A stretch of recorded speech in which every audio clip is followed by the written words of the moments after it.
Hello students, welcome to Indus इंजस online classes. हम लोग फ्रिक्शन पढ़ चुके थे। अब जो फ्रिक्शन का एनालिसिस है मॉलिक्यूलर लेवल पे और कुछ इंपॉर्टेंट ग्राफ्स हम लोग डिस्कस करेंगे जो कि आपके फ्रिक्शन से आता है। तो देखिए ग्राफ मतलब क्या होता है, सिंपल सा बात, एक लैंग्वेज होता है। ग्राफ को देखो ऐसे हर चीज़ का अलग अलग ग्राफ नहीं समझ सकते आप, बस इतना समझो कि ग्राफ एक लैंग्वेज है जिसमें वर्ड्स नहीं यूज़ करने हैं, हमें लाइन्स को यूज़ करना है, नंबर्स को यूज़ करना है, पॉइंट्स को यूज़ करना है। लाइन नंबर पॉइंट्स को यूज़ करके अपने डेटा को दूसरे के सामने एक्सप्रेस करना है, वही होता है ग्राफ। हम भी सिंपल यही समझे, आपको भी सिंपल यही समझना है। तो सबसे पहले तो आपको बताते हैं एनालिसिस ऑफ द फ्रिक्शन। सबसे पहले स्टार्ट करते हैं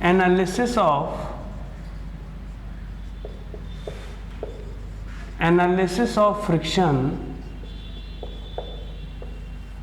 एट मॉलिक्यूलर लेवल।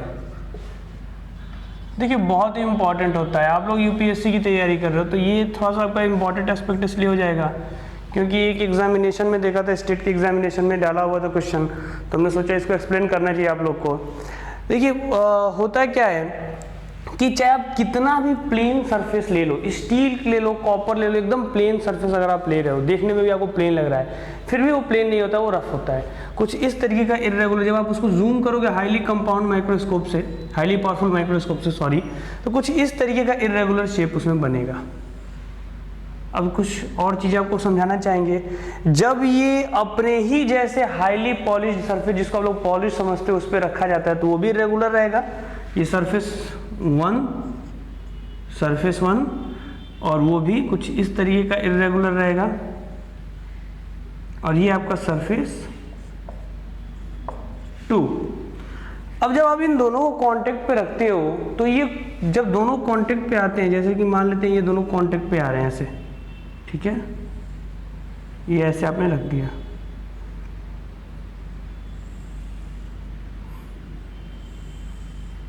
ये दोनों सरफेस हैं 1 और 2 कांटेक्ट में आ गए। देखिए आप जब देखोगे ना तो आपको लगेगा कि एकदम चिपके हुए हैं, दूर से देखने पे मतलब ये तो बहुत करोड़ों गुना हमने जूम किया है ना इसको बहुत पावरफुल माइक्रोस्कोप से, तो दूर से देखने में लगेगा बिल्कुल एक के ऊपर एक है। अब उस कंडीशन में क्या होगा, आपको तो लगेगा कि बहुत ज़्यादा पॉइंट ऑफ कांटेक्ट है, तो पॉइंट ऑफ कांटेक्ट बहुत कम होता है। देखिए यहाँ पे कांटेक्ट है, यहाँ पे कांटेक्ट है और कोई कांटेक्ट नहीं है। अब कुछ चीज़ों को ध्यान से समझिए। देखिए होता क्या है एक्चुअल में, जहाँ जहाँ ये कांटेक्ट होता है वहाँ वहाँ वीक मॉलिक्यूलर बॉन्ड पाए जाते हैं। वीक मॉलिक्यूलर, ठीक है, weak molecular bond, molecular bond पाए जाते, फॉर्म होता है। जैसे ही आप फोर्स लगाते हो तो ये मॉलिक्यूलर बॉन्ड वीक होता है, ये मॉलिक्यूलर बॉन्ड टूट जाता है और नया मॉलिक्यूलर बॉन्ड बनता है। अब देखिए आपने जैसे ही फोर्स लगाया है सरफेस 1 पे, F लगाया, मॉलिक्यूलर बॉन्ड टूट गया और नया मॉलिक्यूलर बॉन्ड बना। मॉलिक्यूलर बॉन्ड टूटने के चलते इसमें लोकल, देखिएगा एक बात, इसमें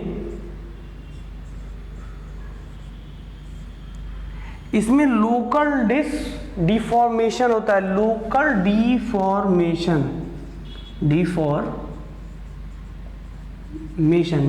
डिफॉर्मेशन, लोकल यानी कि ऐसा डिफॉर्मेशन जो स्थायी ना हो, लोकली हो, ठीक है, मतलब कि बहुत थोड़ा सा डिफॉर्मेशन होता है फिर से हो जाता है। जैसे मान लो अगर हम इस मार्कर को अगर हम ऐसे पकड़ भी रहे ना तो मॉलिक्यूलर लेवल में लोकल डिफॉर्मेशन हो रहा है, पर जैसे ही हटा रहे हैं यहाँ से चला जा रहा है, ठीक है, ये लोकल डिफॉर्मेशन टाइप का केस हुआ। अब इस लोकल डिफॉर्मेशन की वजह से कुछ वाइब्रेशंस इसमें प्रोड्यूस होते हैं और वाइब्रेशंस इसमें प्रोड्यूस होंगे और वो वाइब्रेशन टॉप तक आएंगे। एज ए रिजल्ट क्या होगा, इस रैंडम मोशन से जो वाइब्रेशन से टॉप तक आए, थोड़ा मॉलिक्यूल्स का भी रैंडम मोशन हुआ, मॉलिक्यूल्स के रैंडम मोशन के चलते ये सरफेस क्या हो जाएगा, आपका हीटेड हो जाएगा। तो कहीं भी देखते हो कि जब दो सरफेस स्लाइड कर रहे हैं तो हीट क्यों जनरेट होती है, तो उसके पीछे इतने सारे रीजन हैं। और देखो ये मॉलिक्यूलर अंडरस्टैंडिंग था। पूछा क्या था क्वेश्चन में, बोला ये था कि देखिए बीच में ये जो एयर है, ठीक है, मान लेते इसमें एयर ना हो और बीच में ये एयर हुआ, डस्ट हुआ, इन सब का बहुत ही इंपॉर्टेंट रोल होता है। एयर का, डस्ट का बहुत ही इंपॉर्टेंट रोल होता है फ्रिक्शन में। अगर दो बॉडीज हैं, एक कार्बन है और दूसरे कार्बन के सरफेस को रखना है, बीच में से पूरा पॉलिश कर दीजिए, एक भी डस्ट और एयर का मॉलिक्यूल ना पाया जाए, ऑक्साइड का मॉलिक्यूल ना पाया जाए और दोनों बिल्कुल एक दूसरे को चिपके हुए हैं, तो उस कंडीशन में फ्रिक्शन बहुत ज़्यादा होगा। रीज़न क्या होगा, रीजन क्या होगा, देखिए यही क्वेश्चन था। रीजन पे ज्यादातर चीजें क्या बोला जाता है कि सब कुछ समझ आता है कि कॉन्टेक्ट एरिया बढ़ गया, कोई नहीं, कॉन्टेक्ट एरिया नहीं बढ़ा, रीजन समझिए, कॉन्टेक्ट एरिया नहीं बढ़ा, एरिया पे फ्रिक्शन कभी नहीं डिपेंड करता, फ्रिक्शन तो डिपेंड करता है नॉर्मल पे।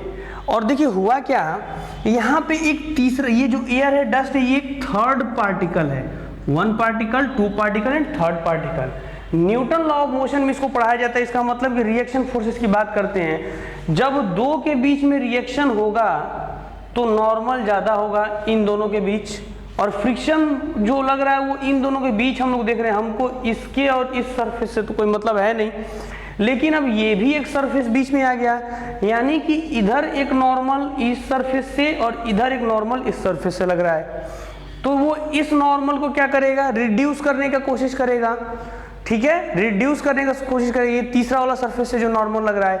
एज अ रिजल्ट ये होगा कि आपका ये फ्रिक्शन क्या होगा, रिड्यूस होने का वो कंडीशन फॉर्म करेगा। इस चीज को ध्यान से समझिएगा, और रिड्यूस होने का कंडीशन फॉर्म करेगा।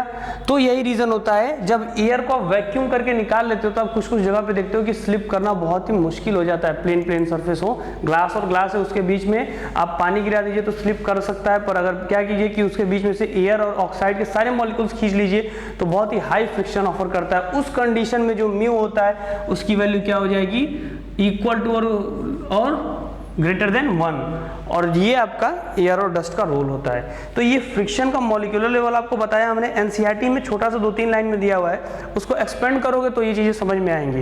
ये एक अलग से कोई हेडिंग नहीं दिया हुआ है, हमने अलग से हेडिंग डाल के आपको समझाया।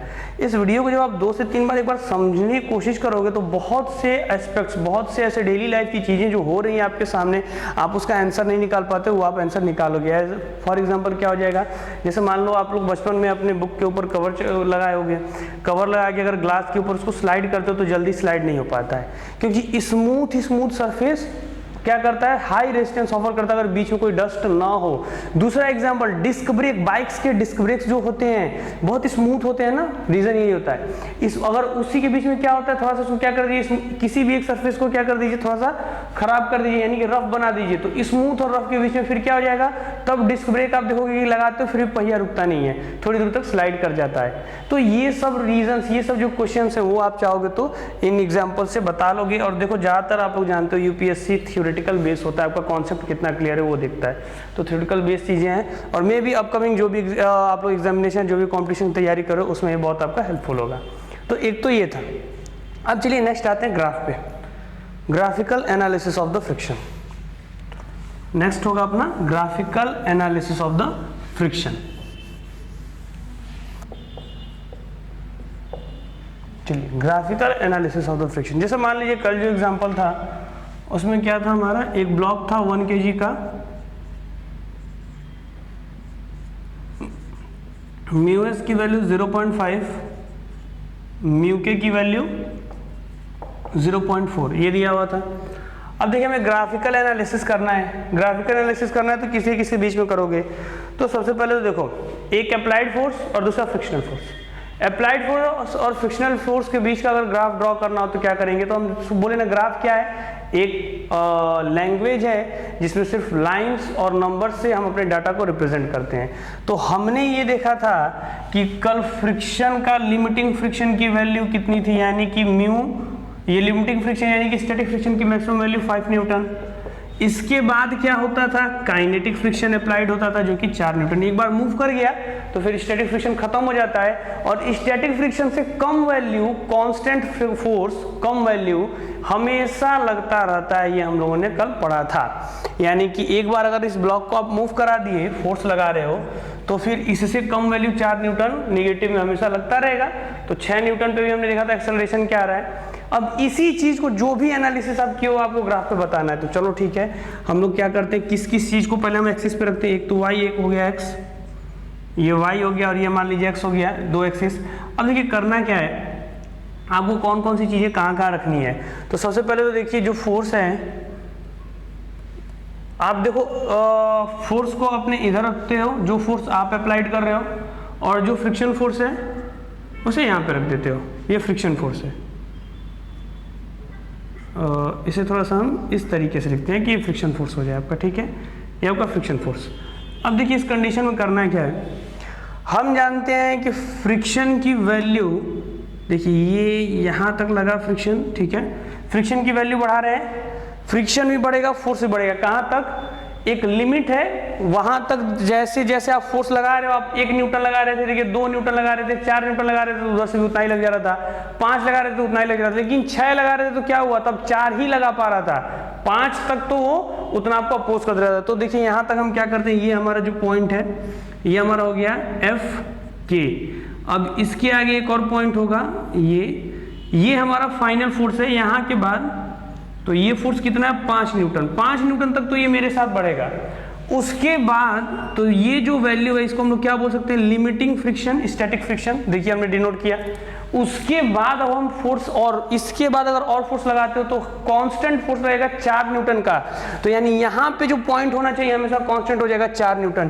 देखो ये वैल्यू कितना है, एफ के इज इक्वल टू 4 न्यूटन, यानी यहाँ पे कहीं 4 काउंटिंग होगी और ये क्या होगा, 5 होगा, ये 5 और ये 4, और एफ एल की वैल्यू 5 न्यूटन, ठीक है। अब उसके बाद क्या होगा, आप फोर्स लगाते जा रहे हो कंटिन्यूअस, तो अब कांस्टेंट हो जाएगा ये, उसके बाद कंटिन्यूअस, ये देखिए कांस्टेंट हो जाएगा यहीं पे, और यहाँ से ये इस तरीके से, यानी कि आप इसमें तो फोर्स बढ़ा रहे हो, पर वाई में यानी कि फ्रिक्शन में, ये फ्रिक्शन जो फोर्स है, फ्रिक्शन में हमेशा आपको एफ के यानी 4 न्यूटन का फोर्स मिलेगा, यानी फ्रिक्शन की वैल्यू 4 न्यूटन कांस्टेंट, यानी काइनेटिक फ्रिक्शन की बात हो रही है। लिमिटिंग फ्रिक्शन तक क्या होता है कि दोनों इस तरीके से इंक्लाइन में एक बराबर चलते हैं। अब ये जो एंगल है थीटा, इसकी बात करते हैं, थीटा कितना होगा, तो टेन थीटा, देखिए ये आपका इधर वैल्यू भी 5 है, इधर 5 है, टेन थीटा यानी दिस बाय दिस। देखिए एक्स एक्सिस में यानी आप जो फोर्स लगा रहे हो वो भी 5 न्यूटन और वाई पे भी 5 न्यूटन, तो टेन थीटा की वैल्यू देख लेते हैं, tan theta is equal to 5/5 यानी कि 1। ये कब होता है, जब थीटा की वैल्यू 45 डिग्री हो। तो ये आपका मिल गया 45 डिग्री। तो ये रहा हमारा complete graphical analysis of the previous problem जो हम लोगों ने पिछले क्लास में किया था, ये फ्रिक्शनल एनालिसिस है। तो ग्राफ किसी का भी दिया जाए तो आप आराम से बना सकते हो।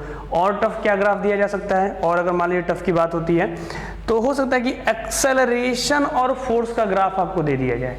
एक्सेलरेशन फोर्स का ग्राफ दिया जाए ड्रॉ करने के लिए, तो क्या करोगे, तो उस कंडीशन में एक्सेलरेशन फोर्स के ग्राफ के लिए वही बता दे रहे हैं बनाना। देखिए एक्सेलरेशन फोर्स के ग्राफ के लिए हमने यहाँ पे क्या खींचा, एक्सेलरेशन, और यहाँ पर हमारा फोर्स। हम जानते हैं कि देखिए सबसे पहले ग्राफ के लिए इन दोनों के बीच में रिलेशन देखना रहता है। तो हमें पता है कि फोर्स इज